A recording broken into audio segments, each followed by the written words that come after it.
Okay, let's just try to unpack this. It's a lot. It is. Imagine you're trying to follow a massive, a huge legal battle, but the rules of the game just seem to change every single day. And not just change. They completely contradict each other. Yeah, within, what, a 48-hour span sometimes? It's this bewildering reality we're all trying to make sense of when we look at the recent moves around this central political figure. Right.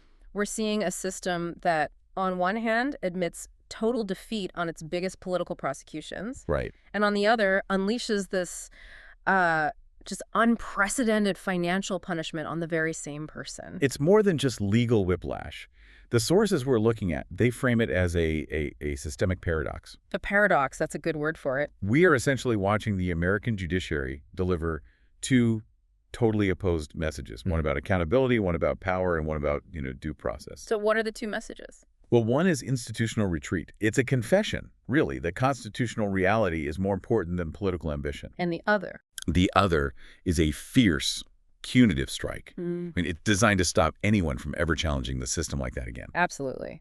And for you listening, the sheer volume, the contradictory nature of all these headlines, it's impossible to process without some kind of a guide. We're not talking about minor rulings here. These are major, high-profile cases that, when you put them all together, they signal this profound shift. Or maybe a profound exposure. An exposure, yeah. An Right. exposure of how the powerful use and, let's be frank, abuse the legal system. And that's really the mission of this deep dive. We're relying on an analysis that, okay, it's opinionated, it uses terms like lawfare, Sure. but it's also meticulous. It's very detailed in the core facts of the court rulings, the prosecutor behavior. So we're going to break down three interconnected events. Okay. The stunning collapse of the Georgia election case, then the imposition of that nearly $1 million Florida legal sanction. Right. And finally, this systemic pattern of procedural escapes we're seeing in all these other high-profile cases. We've got to dissect the mechanics here and understand what all this signals about judicial independence. So we have to ask the question, what truth about our justice system is being revealed when it punishes and retreats at the exact same time? Exactly. When the hammer falls with incredible force in one courtroom, but the entire foundation just crumbles in another, Right. we have to start where the biggest shockwave hit. Georgia. The place where the political prosecution that was supposed to be the legal centerpiece just vanished. Just gone. The collapse of that Georgia 2020 election case was, it was just astonishing. Really was. And here's why it's so relevant to you. It didn't collapse because a witness changed their story or some new piece of evidence popped up. No, it was nothing like that. It collapsed because the prosecution itself, after years of fanfare and headlines, finally admitted internally that the case was legally and structurally just broken from the start. Right. They admitted it couldn't be brought to trial without basically tearing a hole in the U.S. Constitution. And that admission, that's the key legal fact we really need to focus on. It is. It wasn't a failure of fact-finding. It was a surrender to constitutional reality. The new special prosecutor, Peter Scandalasis, he went to Judge Scott McAfee and said openly that the entire case was, and I'm quoting here, legally unworkable and untriable. A prosecutor is saying this to a judge. A prosecutor formally conceding that this entire expensive, highly political exercise was, in a word, doomed. Unworkable. That word, it suggests incompetence or, a major structural flaw, not just an evidence problem. What did Scandalasis even mean by that? Was it just a way to save face? Our source analysis suggests it was more of a forced recognition of a political reality, but it was disguised as a legal admission. How so? The prosecutor openly detailed that the case, given, how complex it was, how many defendants there were, it would drag on for 8 to 10 years. 8 to 10 years, just in pretrial hearings. Just in pretrial hearings, motions, appeals. And that timeline, Alex, is critical. It exposes the entire initial strategy as political theater. So it was never really about getting a conviction? It was a prosecution designed purely for maximum political pressure and, headline generation right now, not for the long, hard process of actual criminal justice. The second you hear 8 to 10 years, you realize the clock was ticking, and that clock was tied directly to the 2024 election. Exactly. The source calls this the constitutional wall. The entire premise of the Georgia case depended completely on the target remaining a private citizen. With limited constitutional leverage. Right. The moment he became the sitting president again in January 2025, which, became a very real possibility, That 8 to 10-year timeline immediately created just overwhelming constitutional problems. Okay, so let's break that down. The constitutional law. Why can't a sitting president be forced through years and years of state court litigation? What's the actual conflict there? It primarily involves two things: the Supremacy Clause and executive privilege. If you are the President of the United States, your time is, legally speaking, essential for national security, for governance. Right. A state court simply cannot compel the head of the executive branch, the president, to spend years in depositions and hearings for a state criminal case without triggering an unavoidable constitutional crisis, a separation of powers crisis. So the state court's power just hits an invisible barrier, the office of the presidency itself. Precisely. Scandalacis' admission was a formal recognition that there was no viable path forward. None. Not to successfully prosecute a sitting president under these circumstances. The years of hearings just become impossible. They become impossible because of the immense constitutional protections that come with that office. The case's foundation was built on an assumption that the target would remain politically neutered. When that assumption failed, the case became a time bomb. And we can't ignore the absolute chaos that gutted the case's credibility long before we even got to this constitutional wall. We have to talk about the fallout around Fani Willis. Oh, that fallout was devastating to the prosecution's integrity. The source material we reviewed details a complete meltdown of professional credibility. I mean, the court itself found that she engaged in conflicts of interest, misconduct. With her financial relationship with the special prosecutor she appointed. And crucially, the court, under Judge McAfee, found the appearance of impropriety was so stark that it compromised the fairness of the entire proceeding. Can you give us some of the specifics? Because misconduct is a pretty broad term. What did the judge actually cite? The scrutiny was really on the financial benefits she allegedly got through that relationship, including, these lavish trips that were paid for by the prosecutor she hired, Nathan Wade. Right, the trip. And then their public testimony about it, which was often contradictory, evasive. It just made the appearance of unethical coordination and political grandstanding even worse. So Judge McAfee didn't dismiss the case on those grounds, but he said she had to go.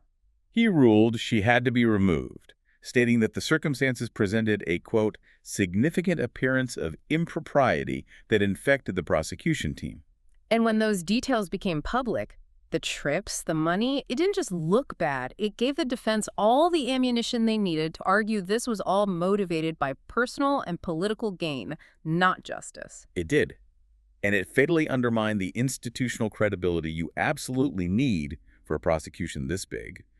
Her removal basically guaranteed the case had no internal credibility left to save it when the constitutional issues finally forced the prosecutor's hand. So the misconduct didn't cause the collapse on its own? No, but it stripped away all the institutional goodwill, which just hastened the inevitable structural demise. So the strategic implication here is crystal clear. This wasn't just some simple legal retreat. It was a political surrender, and it was driven by constitutional reality. It exposed exactly how fragile this entire effort, what some people call this lawfare strategy, really was. It was designed to work only in a political vacuum. It revealed the whole thing was built on shortcuts, on political assumptions, and really on the hope that the target would never get executive power back. The source material suggests this was all about constant pressure and headlines. It was. But the moment the target moved from being a private citizen to a potential sitting president, the weapon turned on its user. The case became a massive liability, a national embarrassment waiting to explode. The most damaging part isn't even the political outcome. It's the prosecutor admitting they started a process they knew would become constitutionally impossible if the political winds shifted. That distinction is everything. This wasn't about the facts of 2020. This was a political fantasy finally colliding head-on with the constitutional reality of 2025. Okay, we have to pivot now, because this is where the system shows its sharpest contradiction. At the exact same time, the system is retreating from criminal liability in Georgia, hundreds of miles away. A federal court is delivering an astonishingly harsh, highly personalized financial penalty. The system was collapsing and striking back at the same time. It's the paradox you mentioned. On one hand, you have institutional failure, a criminal case that's unsustainable. Because of constitutional necessity, right? And on the other, you have this massive financial penalty against the same person for daring to use the civil court system to challenge the established narrative. It's a textbook definition of a two-tiered system. It is. So let's talk about the specific blow. The 11th Circuit Court of Appeals affirmed a nearly $1 million sanction against Trump and his attorney, Alina Habba. Right. For you listening, a sanction of that size, it's not just punitive, it's designed to send a chilling message. It is extraordinary, especially in civil litigation with political figures. Mm. But what makes this ruling so remarkable, according to the legal analysis we looked at, is the highly personalized and charged language the judiciary itself used. What do you mean? The source claims the judicial opinion reads, and this is a quote, "less like a judicial opinion and more like a cable news monologue." That's incredibly strong language to use about a court opinion. Does the source offer any reason why the judges might have felt they needed to use such hostile terms? Or is that just the source's interpretation? The analysis focuses heavily on the effect of that language.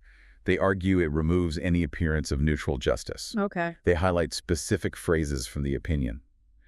It called the former president a mastermind of strategic abuse and a prolific and sophisticated litigant. Wow. Now, to be fair, the court was supposedly addressing what it saw as continuous frivolous litigation, lawsuits designed just for political ends. Sure. But the source argues that by injecting this level of partisan character assassination, using terms that attack character instead of just focusing on legal rule violations, the court turned the sanction from a corrective measure into a political weapon.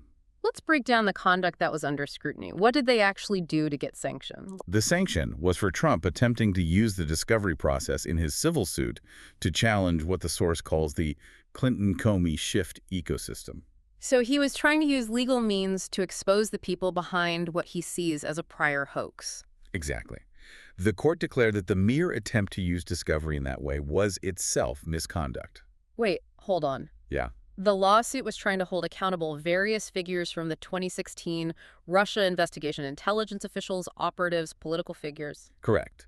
The court ruled that the claims in the lawsuit lacked enough factual basis before discovery was even done. Before they could even get the evidence. Yes, and therefore the court concluded that the entire lawsuit, especially the attempt to use legal discovery to probe this old order, was a vexatious or abusive use of the courts. So if a court is punishing a litigant with nearly $1 million in fines just for trying to use discovery, the very tool designed to uncover facts, to investigate and establish political and intelligence apparatus, what message does that send to everyone else? What about a regular person trying to hold the government accountable?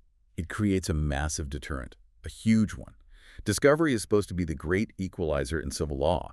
It lets the less powerful party compel the powerful one to show their cards, to reveal evidence. Right. If courts are now ruling that challenging the establishment or filing a lawsuit that targets the intelligence community or high-level politicians is automatically presumed to be abusive, then the civil justice system just stops being a tool for accountability in these politically sensitive areas. The message seems to be, you can use the courts for your private disputes, but the second you try to use them to expose the old political order, we will hit you with a financial penalty so big it will bankrupt you and scare off any lawyer who might ever represent you.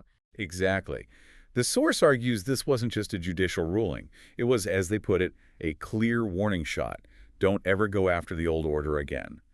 The goal isn't just punishment for what happened. It's absolute deterrence of what might happen in the future. They're sending a signal to the entire legal community.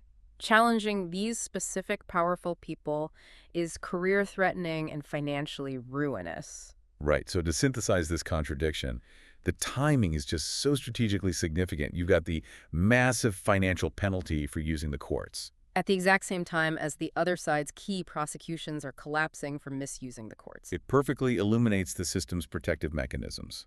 When the established opposition uses the courts for political pressure, like in Georgia, those cases eventually buckle under constitutional weight and they get a strategic retreat. It minimizes the institutional embarrassment. Right.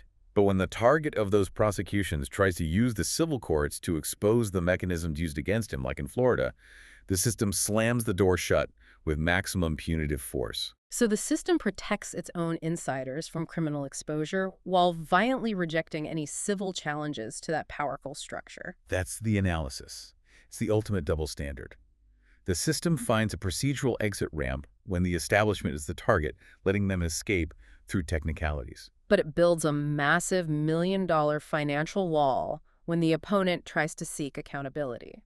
And that brings us perfectly to the systemic pattern of these procedural exit ramps. Because Georgia wasn't some isolated failure, it's part of a much larger pattern where criminal cases against figures tied to the old guard, what the source calls the Clinton-Comey era operatives, are suddenly just collapsing like dominoes. Right. But here's the key. They aren't collapsing because the people are innocent. They're escaping on a technicality. This is the subtler but maybe more dangerous side of the contradiction. The establishment figures aren't being acquitted on the merits. The evidence against them might still be there. They're just avoiding trial completely. By exploiting what the source calls a sophisticated legal loophole. So what is this procedural exit ramp? What is the technicality that these high-profile targets are using? The core mechanism is a violation of the Appointments Clause of the Constitution. The source details these rulings where specific prosecutors, including some involved in really high-profile investigations, were ruled to be unlawfully installed.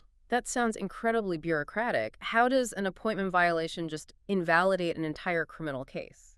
It goes back to a constitutional requirement that certain high-level government officers, people who exercise significant authority, have to be properly appointed. Either by the president with Senate confirmation or if they're inferior officers, by the president, courts, or heads of departments.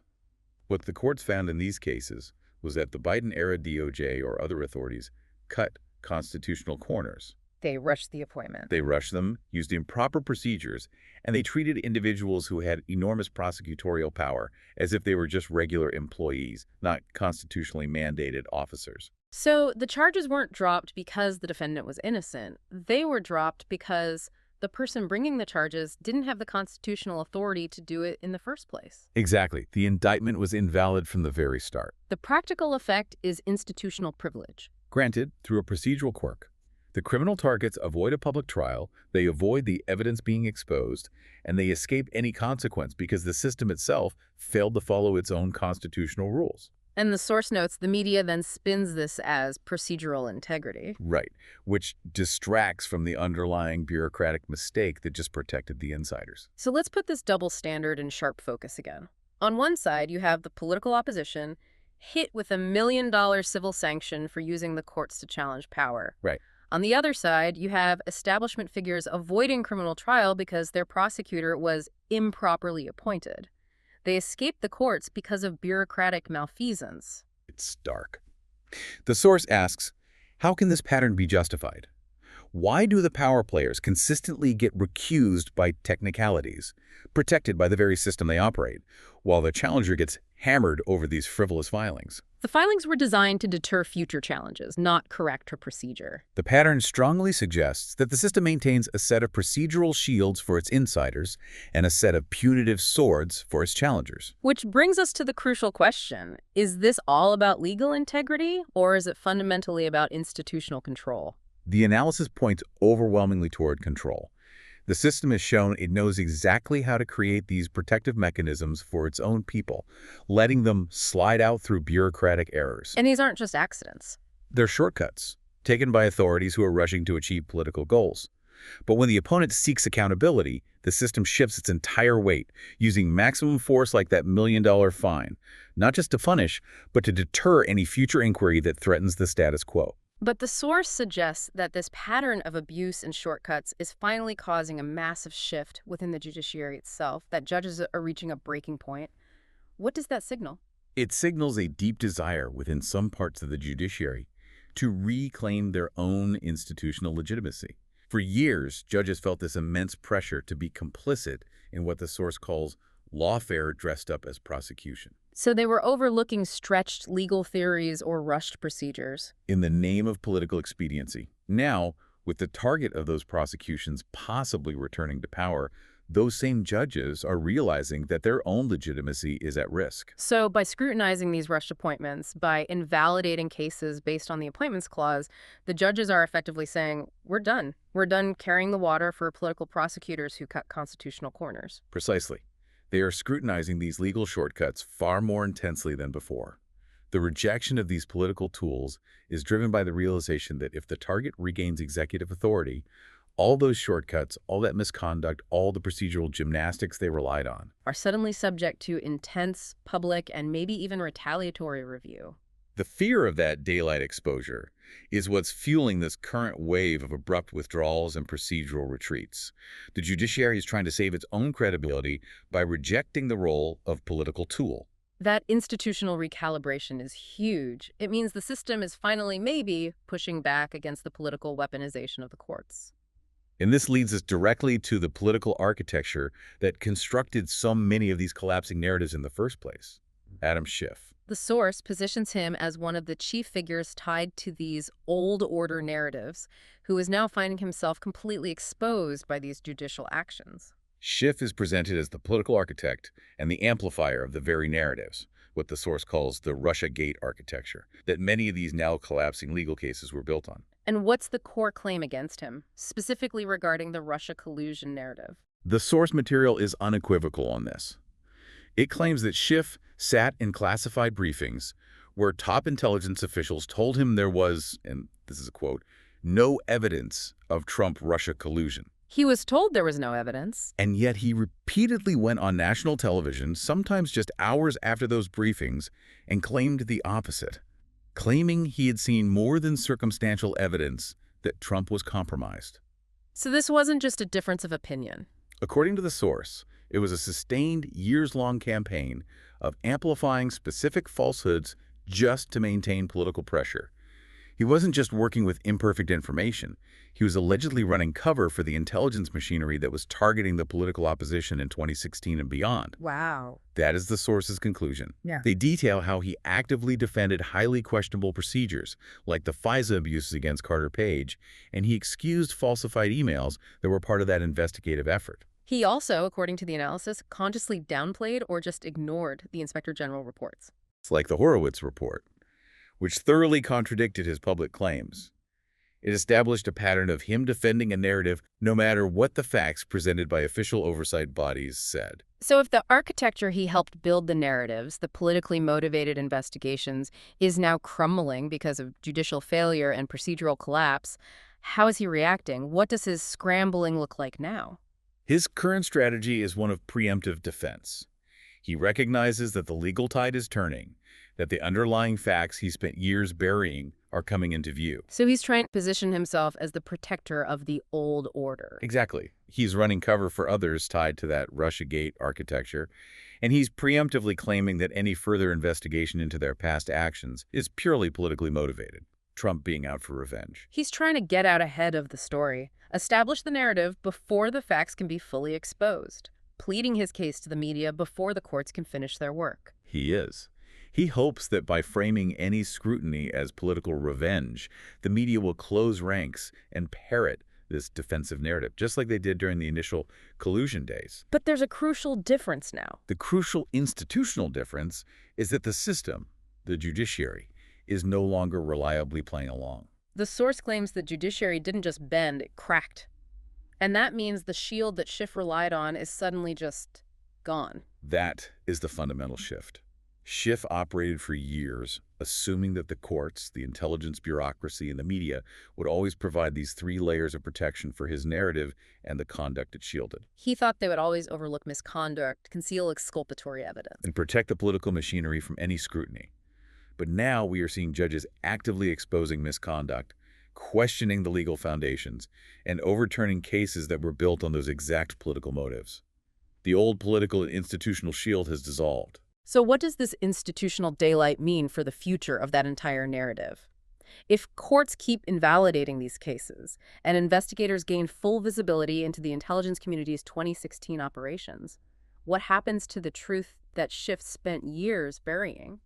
If this judicial scrutiny continues and these procedural failures force more internal details into the public record, the foundational architecture of that Russiagate narrative just becomes untenable. The truth comes out. The truth, which the source suggests Schiff actively protected others from revealing, will inevitably surface through these official judicial channels. His role transforms from a political shield to the exposed figurehead, because the institutional protection he relied on, the willing cooperation of a politicized judiciary, has been withdrawn. He's left defending a collapsing structure with no legal reinforcement. The legal machine is withdrawing its support because the constitutional and political reality has changed. The tactic of lawfare only worked when the target was static. The moment he regained the possibility of executive authority, the entire fragile strategy became a massive liability. It's like the source says. The legal warfare didn't end because the opposition lost an election. No, it ended because he won, or at least regained significant leverage. And that forced every partisan prosecutor, every judge willing to indulge these shortcuts, to realize that their tactics would now face intense constitutional and executive review. The fear of that broad daylight exposure is what triggered the sudden retreat. Exactly. Okay, so let's bring it all home.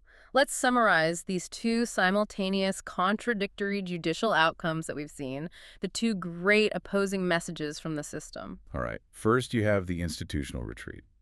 The Georgia case collapses, driven by the constitutional impossibility of prosecuting a sitting president for years. And the other establishment cases collapsed because prosecutors were unlawfully installed.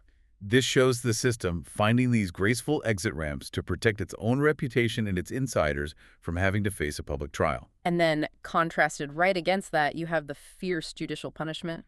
The nearly $1 million Florida sanction, delivered with highly charged political language designed explicitly to punish and deter the political opposition for daring to use the civil courts to challenge the established order. That dichotomy is the essential portrait of the system today. The source material argues forcefully that the system, which should pride itself on neutrality, is now standing revealed with two sets of rules, two sets of standards, two sets of outcomes. And the tactics they used, the weaponization of legal processes for political aims, they were only effective until they ran headlong into the constitutional reality of their target returning to power. The moment that pivot happened, the mechanisms they designed for pressure instantly became mechanisms for institutional self-exposure. So the system that promised integrity is now revealing just how politically contaminated it was. It's buckling under the weight of its own contradictions in full public view. And what we're seeing now, with the judges forcing this retreat, is a desperate attempt by these institutions to save their own legitimacy before they're completely exposed. This is the exposure of what you called curated justice. The American public is watching the cracks appear in real time. The judges who were previously willing to indulge these highly partisan prosecutions are now retreating, and the prosecutors who chased political trophies are now forced into these admissions of defeat. Because the institutional cost of continuing is now higher than the cost of surrendering. Exactly. That's the reality you're facing when you look at these headlines. If the source suggests that justice was curated and managed for years to achieve specific political outcomes, what happens now? What happens now that the institutions responsible for that curation, the judges, the prosecutors, the appointed officials, are openly retreating and abandoning their posts? What is the lasting impact on public trust when a system buckles under the weight of its own contradictions, revealing two separate standards of justice in full public view? That is the question we all have to grapple with as this continues to unfold.